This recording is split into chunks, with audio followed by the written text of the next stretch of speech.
السلام علیکم۔ مجھے یہ ایمرجنسی ویلاگ کرنا پڑا ہے۔ کچھ تو میرا جو پہلا ویلاگ ہے وہ بہت زیادہ جنگل کی آگ کی طرح پھیل رہا ہے، اس پہ کچھ سوالات اور کچھ معاملات اٹھ رہے ہیں۔ میں آئی اسٹینڈ بائی مائی اسرشنز۔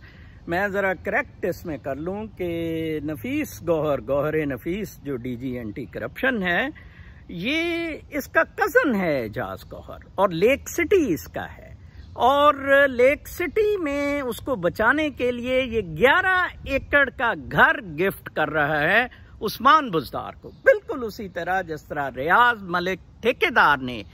ملک ریاض ٹھیکیدار نے زرداری ہاؤس بنایا تھا لاہور میں اور اس کو گفٹ کیا تھا بلاول ہاؤس۔ جناب صاحب بالکل اس طرح۔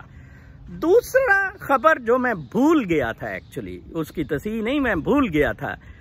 آپ صرف اگر گوہر نفیس میری بات سن رہا ہے تو میں اس سے صرف ایک بات پوچھنا چاہتا ہوں۔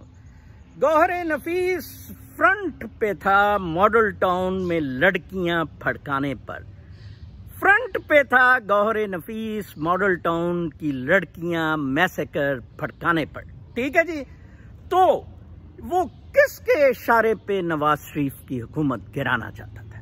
بس نفیس گوہر مجھے یہ بتا دے، میں بتاؤں گا، پھر نفیس گوہر بتا دے، نہیں تو میں آپ کو انہی ویلاگز کے تھرو بتاؤں گا کہ کس کے اشارے پہ اس نے یہ کیا تھا۔ یہ ماسٹر مائنڈ تھا، آپ شفیق گجر سے بے شک پوچھ لیں، ٹھیک ہے نا جی۔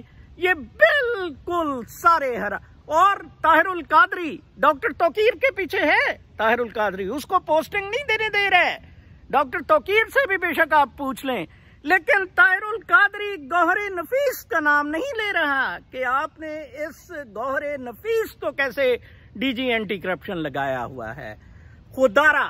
خدارہ 22 کروڑ کو میری اپیل ہے، اٹھیں، وگرنہ یہ لاہور پر قبضہ ہو جانا ہے انڈیا کا، لاہور پر قبضہ 100% انڈیا کا ہو جانا ہے۔ لاہور پہ تو ایک بندہ کہتا ہے سر آپ نے کہہ دیا کیسے لاہور پہ قبضہ کر، او مین چوت وہ تو ڈی ایچ ہی ہے، فرنٹ پہ تو ڈی ایچ ہی ہے، ڈی ایچ میں ان لوگوں نے لڑنا ہے۔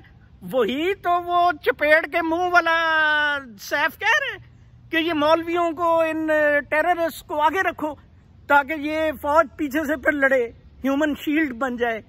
تو